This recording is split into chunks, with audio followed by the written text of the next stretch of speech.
It's going really great. I think that's a nice package, musically speaking.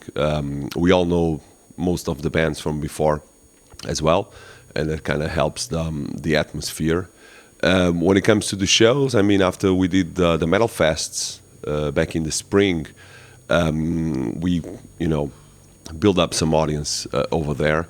And fortunately, they're coming back to the shows, and so far the response has been really enthusiastic, and it's been a really good tour for Moonspell. Obviously, we leave our skin on stage, but I think people, are kind enough to pick it up. So it's going really, really well. All the shows so far, I cannot, name a highlight. I mean, we had a female belly gothic dancer in Paris on stage with us, Joanna. That was really good, and yeah, it's been really good fun.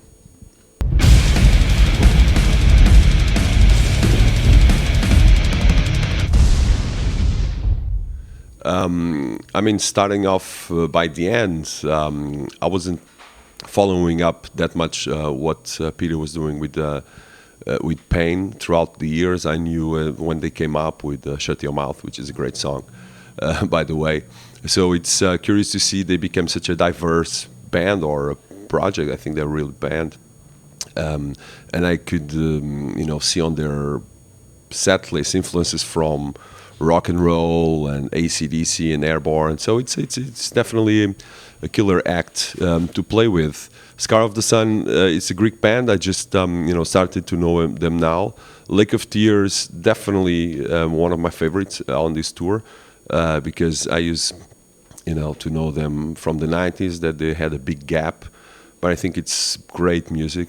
Musically, probably my favorite on this tour. And day after day, Swallow the Sun is imposing their funeral finished doom, and they are really quality band, really, really good and really complex. I think for us it's better to tour with bands that we identify musically than just to tour with extreme bands, and after a while just being completely fed up with them. So I think it's a killer package. Come and see it.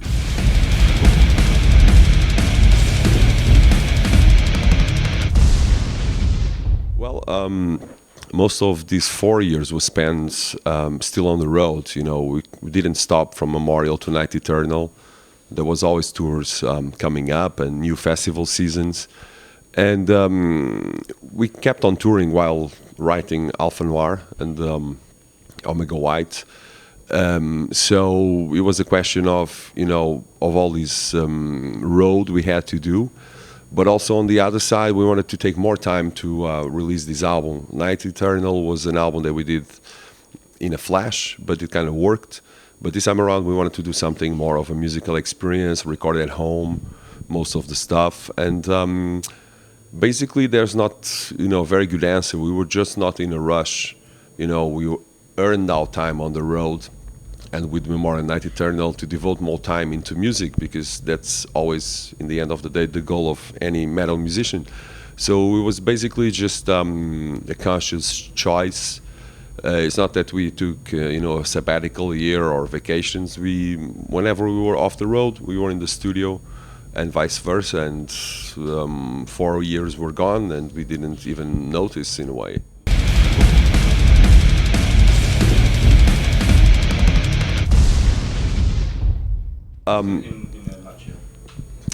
In a nutshell, it's the two phases of Moonspell brought together by a musical experience that doesn't end in Alpha Noir, but goes also up to Omega White. Alpha Noir is like a place where we fight for our rights, for our identity, for the right of not being saved by people that want to save us and make of us something we are not. And after all this fight and all these angry songs, people can go into a healing room, and just mourn their dad and their ex-boyfriends or girlfriends, because it's this kind of gothic album, Omega White. So I think we just wanted to bring this experience into people, and it could not be only limited to one of the sides.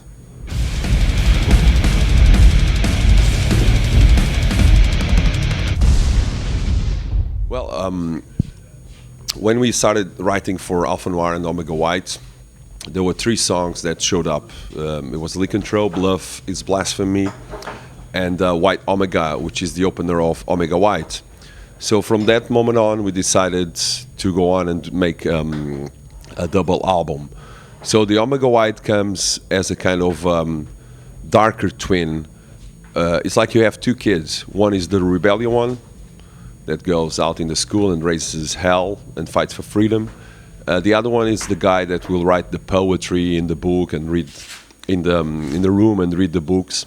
So it's this kind of thing we wanted to connect with the two albums, and obviously the Omega White serves the darkness part of the album, while the other part is much more dedicated, to powerful and groovy rock metal music.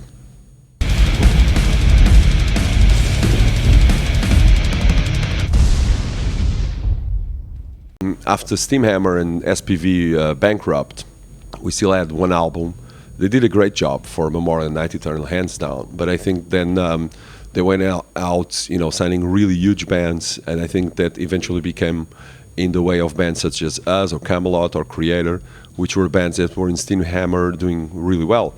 So for a while we decided to go on as an unsigned band, because it's a very stressful situation. Sometimes, you're searching for a label, and then you have to put your music to a stop. So we decided to pretend there was no label, and there was no label for a while.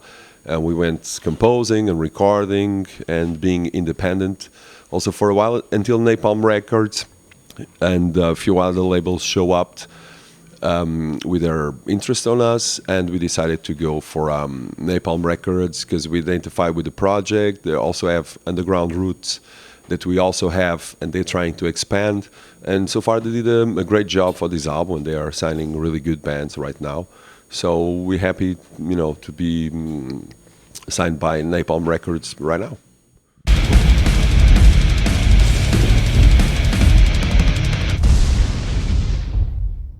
The main difference is probably the wrinkles in the face, the loss of hair, unfortunately for some of us. I don't know, I don't see Moonspell right now, after 20 years. I cannot isolate a certain time, it's an experiences that we've been living fully since 92, and especially since 95, when we start touring and our life changed, in a way.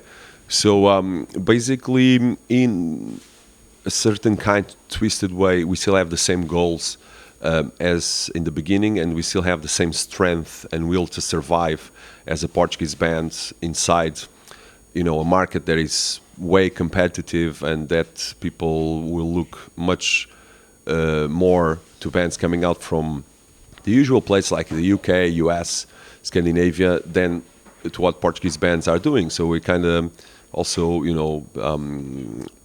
the foot in the door for many bands, not only from Portugal, from Spain, Greece, and other so-called peripheral countries. So that's still very important for us. And we still want to make great songs. Moonspell has always been about Opium, Alma Mater, Vampiria, Full Moon Madness. So our challenge as a band is to try to cope up with these songs. Sometimes we do it, sometimes we don't. We're just humans after a while. And but I think that, for instance, in this new album, songs like title track Alpha Noir, Axis Mundi, songs like Grandstand, or songs like White Skies or A Greater Darkness can be counted in the gallery of Moonspell good songs, and that's already all the achievement we have pursued since the beginning.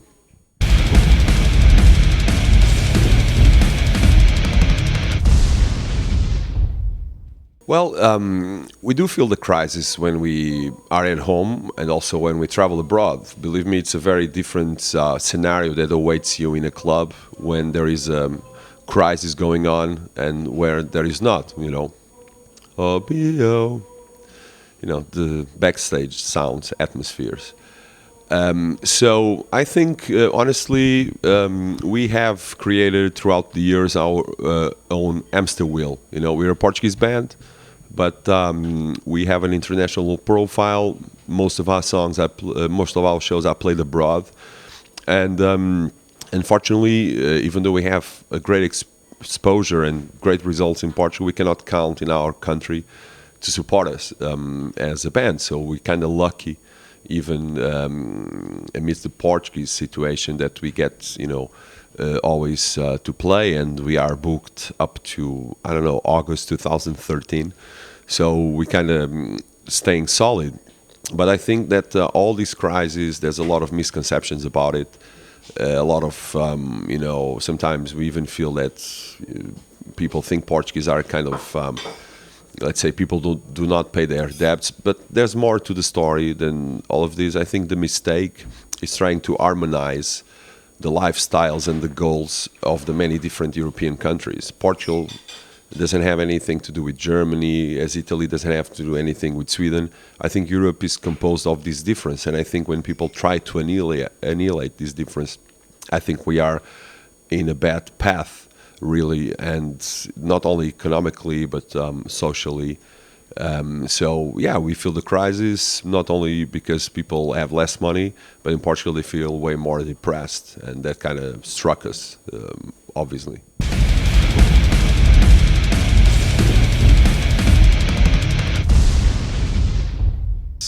The difficult time to come up with some interesting greetings for you guys, but keep on supporting Portuguese metal, particularly Moonspell, and we'd like to wish you a really, really good winter time, and see you soon on stage. This was Fernando from Moonspell saying cheers to all the Stormbringer vast auditorium. Rock on.